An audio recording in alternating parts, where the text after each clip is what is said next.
I'm pulling you into a moment the entire world witnessed, but almost no one actually understood.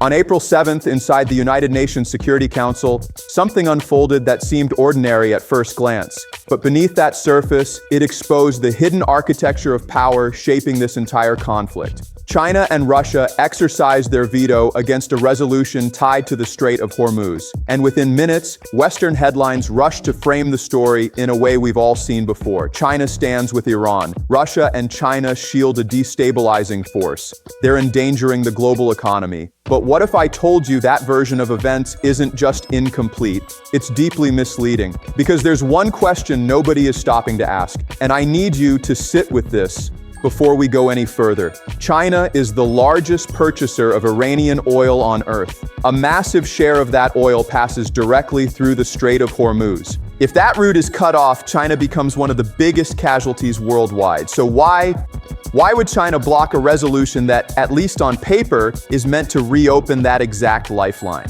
Why would the nation with the most to lose from disruption be the one standing in the way of the proposed fix? This is where everything shifts, because the moment you confront that contradiction, the entire board rearranges itself. This isn't about heroes versus villains or Iran versus the West anymore. This is about high-level strategy, about influence, leverage, and control over the long game.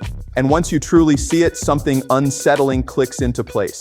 China's veto wasn't reactive, it wasn't uncertainty, it was deliberate. In fact, it may have been the most calculated move in this entire situation, one that quietly tilts the balance of power in ways most people haven't even started to recognize. So let's slow this down and dissect what really happened, because the details here aren't minor, they're everything, and almost everyone overlooked them. On April 7th, 2026, inside the United Nations Security Council, a resolution was brought forward, initially introduced by Bahrain. On the surface, it sounded simple: restore freedom of passage through the Strait of Hormuz. But buried inside that text was a phrase loaded with enormous weight: all necessary means. And in diplomatic terms, that's not harmless language. That's authorization. Authorization for military force, for escalation, for war, wrapped in international approval. Now watch what happened next. 11 countries voted yes. China and Russia vetoed. Pakistan and Colombia chose to abstain.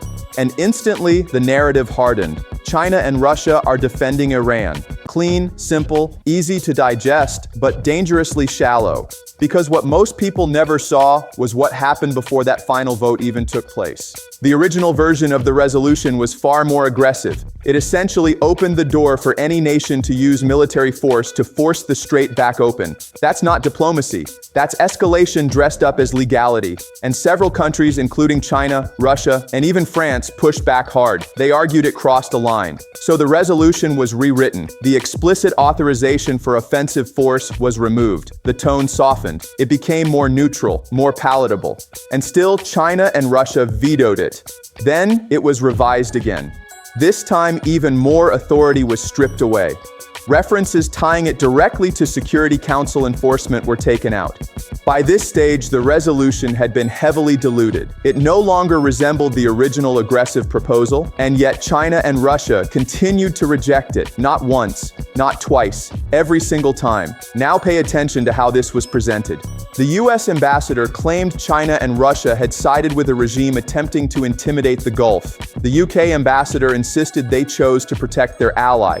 And just like that, the storyline was locked in: China and Russia shielding Iran. But here's the real issue. Are we analyzing what actually happened? Or are we just accepting the simplest explanation handed to us? Because the moment you zoom out and apply a more serious geopolitical lens, the entire picture begins to shift. There's a framework I always return to. Ignore what countries say. Focus on what their actions produce. Ask one question: who benefits? So apply that lens to China. China imports roughly 10 to 11 million barrels of oil every single day, and a massive portion of that supply moves through the Strait of Hormuz. On the surface, that means China should be desperate to keep that route open. It should be pushing harder than anyone for stability, right? Because in the immediate term, a blockade hits China hard. But this is where most analysis stops, and where the real understanding begins. China doesn't operate on short-term thinking. It never has. While others react to pressure in the moment, China calculates decades ahead. So yes, in the short run, disruption creates pain. But over the long term, the shifts it triggers, the changes in power, the dependencies it exposes, the leverage it builds, those outcomes are far more valuable. And from that angle, the veto stops looking like a contradiction and starts looking like strategy. When you connect every piece, this wasn't hesitation. This wasn't about defending anyone. This was a deliberate move designed to reshape the board itself. And once you truly grasp that, you arrive at a conclusion very few people are willing to say out loud. This veto wasn't just reasonable. It may have been one of the most strategically intelligent decisions China has made in years. Now let me show you why this move carries so much weight. Follow closely because each layer builds on the one before it, and by the end, the full strategy becomes impossible to ignore. Start with the core principle, what this resolution would have actually done in reality. Even in its softened form, it would have handed the United States and its allies something extremely powerful. Not just permission, but legitimacy. It would have meant the United Nations Security Council effectively saying, yes, you are justified in using force in and around the Strait of Hormuz. You are authorized to secure it. And that changes everything. Because once military action carries international legitimacy, it stops being just power. It's power backed by permission. Now stop for a second and really think about what that means from China's perspective. If the United States intervenes, forces the strait back open, and corners Iran into submission, it sends a message that echoes far beyond this crisis. It tells the entire world something unmistakable. America still holds the keys to the most critical energy choke points on Earth. It proves that even in what many call a period of decline, the US still decides who gets access to energy and who gets cut off. And if that becomes the new reality, then China is pushed back into the exact position it has spent decades trying to escape.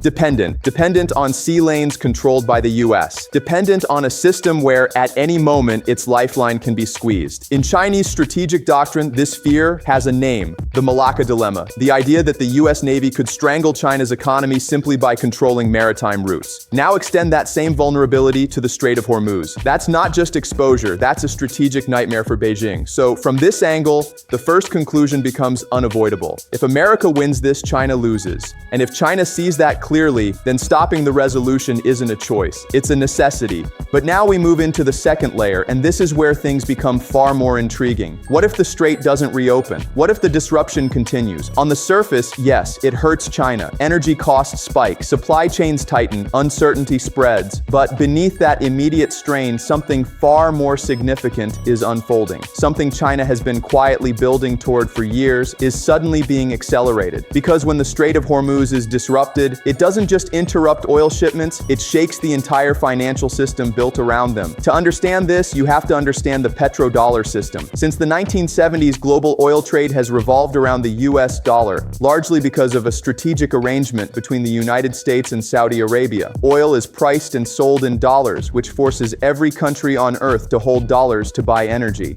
That creates constant demand for the dollar, allowing the US to fund massive deficits, stabilize its markets, and project global influence. In simple terms, the dollar isn't just money, it's the foundation of American power. Now here's where disruption rewrites the equation. If the Strait of Hormuz remains unstable or partially blocked, Gulf nations struggle to move oil efficiently. The flow of petrodollars begins to weaken. Those dollars stop recycling into American assets, into stock markets, into tech, into the very systems that reinforce US dominance. And as that pressure builds, countries around the world begin asking a question that Washington fears the most. What if we don't need the dollar anymore? And this is exactly where China's long-term strategy begins to surface. Because for years, China has been constructing alternatives. Yuan-based oil trading systems, cross-border payment networks tied to the Belt and Road Initiative, and deeper energy partnerships with nations like Russia and Iran. In a stable, dollar-dominated world, these systems barely matter. But in a world under stress, a world where cracks are forming,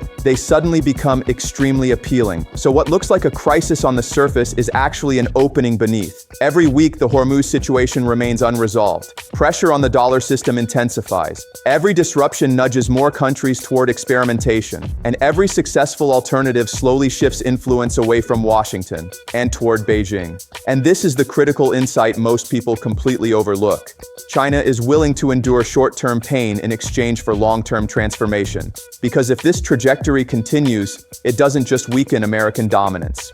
It reshapes the entire global economic structure. And in that new structure, China isn't just participating anymore, it's helping define the rules. Now we move to the third layer of this strategy, and this is where China is most underestimated. Many people look at the situation and say, okay, but if the Strait of Hormuz is disrupted, doesn't that mean China is running out of oil? Doesn't that mean China is damaging itself? On the surface, that sounds reasonable, but it only makes sense if you assume China is reacting in real time. In reality, China has been preparing for this exact scenario for years, quietly, methodically, and on a massive scale. Look at how China approaches supply chains. It doesn't just chase efficiency, it engineers resilience. Over the past decade, China has built enormous strategic petroleum reserves, essentially stockpiling energy for moments like this. It has diversified its suppliers, so it's not overly reliant on any single region.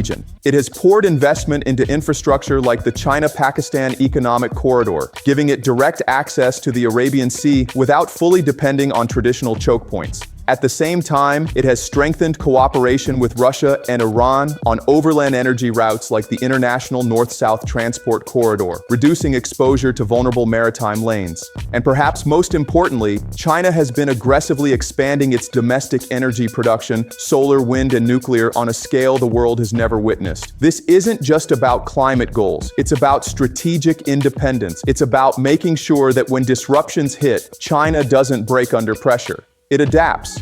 So yes, the blockade creates immediate strain, but here's the difference. China anticipated that strain. It built buffers. It created alternatives. It designed redundancy into its system. And when you stack that against other major economies, the United States, Europe, Japan, South Korea, you start to see a stark contrast. Many of them are far more vulnerable to sudden energy shocks. They rely heavily on stable maritime routes. They lack immediate fallback options. So what appears to be a shared global crisis is, in reality, a pressure test. And in that test, China stands out as one of the most prepared players in the entire system. Every week, this situation lingers. The networks China has constructed grow more valuable, while the US-controlled maritime order loses just a bit more of its dominance. Now let's push even deeper, because this next layer is rarely discussed. The legal and moral dimension behind the veto. Inside the United Nations Security Council, China's ambassador Fu Kong raised a critical argument. The resolution, he said, failed to address the root causes of the conflict. Russia's representative reinforced the same point, that the proposal singled out Iran while ignoring the actions that triggered the escalation in the first place. And whether you agree with that framing or not, the argument itself carries weight, because consider the sequence being debated. Military strikes are launched against Iran, a sovereign nation. Its infrastructure is hit, its leadership is targeted, and then, after that escalation, a resolution appears asking for international approval to use force against that same country, because it is now reacting. Step back and examine that logic. From the perspective of many nations outside the Western alliance, this doesn't look like order being preserved. It looks like a precedent being set. And this is where global perception begins to shift. Across regions in Asia, Africa, and Latin America, the so-called Global South, skepticism toward how international rules are enforced has been building for years. Many of these countries have observed the same pattern repeated over decades. Intervention first, justification later. So when China vetoes a resolution like this, it's not just executing a geopolitical maneuver. It's sending a message that it will not automatically legitimize the use of force under these conditions. A message that international law cannot be applied selectively. And that creates something extremely powerful for China: narrative influence. Because suddenly, China is no longer seen only as an economic giant on the rise. It begins positioning itself as a defender of sovereignty and a challenger to selective enforcement within the global system. Meanwhile, the United States, which often presents itself as the guardian of a rules-based order, finds its image shifting, at least in parts of the world, toward that of a nation willing to bend those rules when it suits its interests. And in geopolitics, perception is not secondary, it is power. Because conflicts are not fought only with weapons, they are fought through narratives. And in this moment, China's veto didn't just stop a resolution, it reframed how much of the world interprets the entire situation. Now step back even further and look at the largest layer layer of all. Because this veto isn't just about a shipping route, or even about a single conflict. It's about the kind of global system we are entering. For years, there has been a growing argument that we are moving away from a unipolar world, one dominated by the United States, toward a multipolar structure where power is distributed and no single country can act without resistance. And what unfolded on April 7th inside the United Nations Security Council was one of the clearest signals yet that this transition is no longer theoretical. It is unfolding in real time. Because what China and Russia demonstrated with that veto was something simple and incredibly powerful. The Security Council is no longer a rubber stamp for American decisions. For decades after the Cold War, the US operated with a level of global freedom unmatched in modern history. If it chose to intervene, it could. If it wanted to isolate or pressure a nation, it could. And if it needed international legitimacy, it could often secure it because Russia was weakened and China had not yet risen enough to challenge that structure in a meaningful way. But that era has ended, and the Hormuz veto makes that unmistakably clear. Here you have a moment where the US approaches the UN seeking authorization for something it defines as essential, keeping a critical global choke point open, and it fails. Not because of procedural delays, not because of technical obstacles, but because two major powers looked at the proposal and said, "No, we are not allowing this." That is a structural shift in how global power functions. It means there are now real, visible, enforceable limits on what America can accomplish through international institutions. And most people are missing this because they are focused only on missiles, fleets, and troop movements. But conflicts are not decided solely on the battlefield. They unfold across multiple arenas: military, economic, political, and narrative. And if you want to understand who is actually gaining ground, you have to examine all four at once. So now bring everything together through that lens. Imagine you're not just watching this unfold, but analyzing it as a strategist, asking one central question. Who is gaining ground across every dimension? Militarily, China hasn't fired a single shot. It hasn't deployed forces. It hasn't poured billions into weapons systems. And yet, with one veto, it has denied the United States international legal backing for military action. That is a remarkable outcome, reshaping the battlefield without ever stepping onto it. Economically, the implications are just as profound. By preventing a swift resolution, the veto sustains pressure on global energy flows and, more importantly, on the dollar-based system connected to them. The petrodollar structure remains under strain, and every moment of instability pushes countries to explore alternatives, many of which China has already been constructing. At the same time, China's own preparation, its reserves, diversified supply chains, and expansion of domestic energy allows it to absorb the shock more effectively than many of its competitors. Politically, the move carries even greater weight. China presents itself not as an aggressor, but as a defender of sovereignty and international law. In a world where many nations across Asia, Africa, and Latin America have long questioned Western interventions, that positioning resonates deeply. It builds credibility, it builds alignment, and it expands China's influence in regions that will shape the next global order. And then there is the narrative dimension, the most underestimated battlefield of all. Right now, China is advancing a story that resonates with a large portion of the world. We are not escalating conflict. We are not initiating strikes. We are advocating for rules that apply equally to everyone. Meanwhile, the United States, fairly or not, is being portrayed in some regions as a country that acts first and seeks justification afterward. And in geopolitics, perception doesn't just reflect reality, it creates it. So when you examine all four dimensions together, military, economic, political, and narrative, the full picture comes into focus.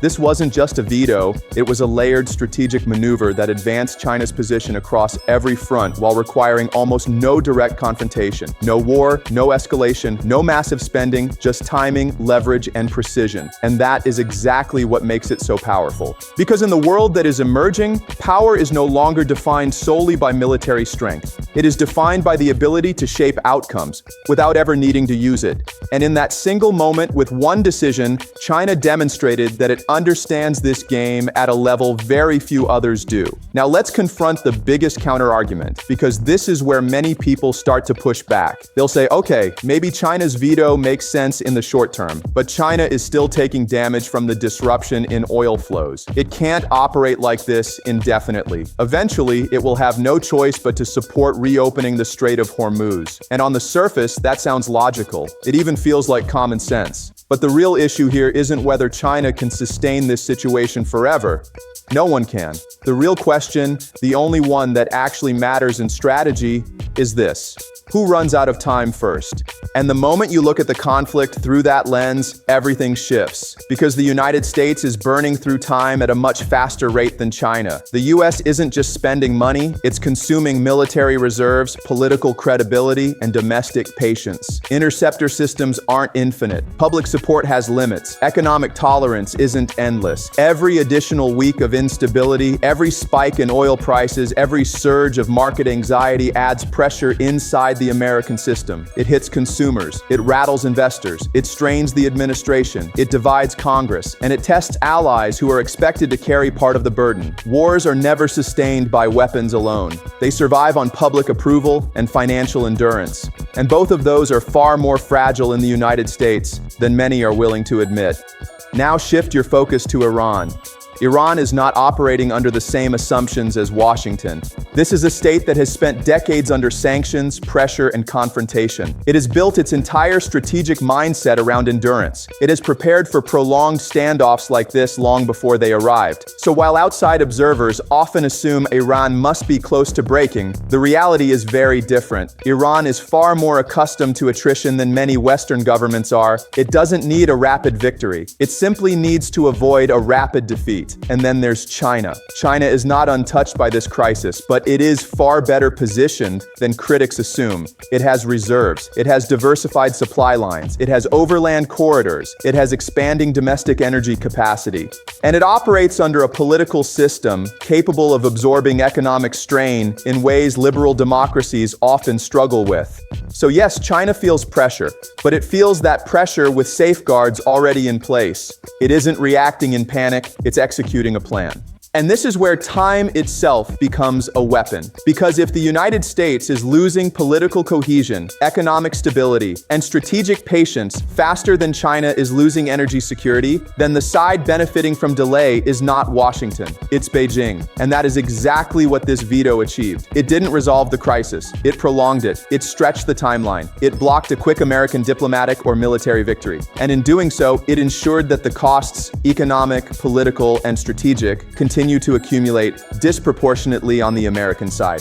This is why so many analysts are misreading this conflict. They are viewing it like a traditional war, as if the outcome depends only on missiles launched or targets destroyed. But this isn't just a military contest. It's a struggle over systems, over endurance, over legitimacy, and ultimately over who shapes the next global order. Iran is fighting for survival. The United States is fighting for credibility. And China is pursuing something even larger: the gradual erosion of a US-dominated global system that has limited its rise for decades. And what makes China's approach so effective is how efficiently it is pursuing that objective. It isn't deploying armies, it isn't launching attacks, it isn't absorbing the human cost of war, it is using institutions, it is using timing, it is using leverage, it is using one of the most powerful tools available to any major power in the modern era: the ability to say no at the exact moment when the other side desperately needs yes.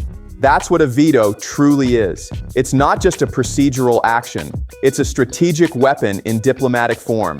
It can delay outcomes, deny momentum, create frustration, and reshape the trajectory of events without firing a single shot. And on April 7, 2026, China used that weapon with remarkable precision. That is why this moment carries so much weight.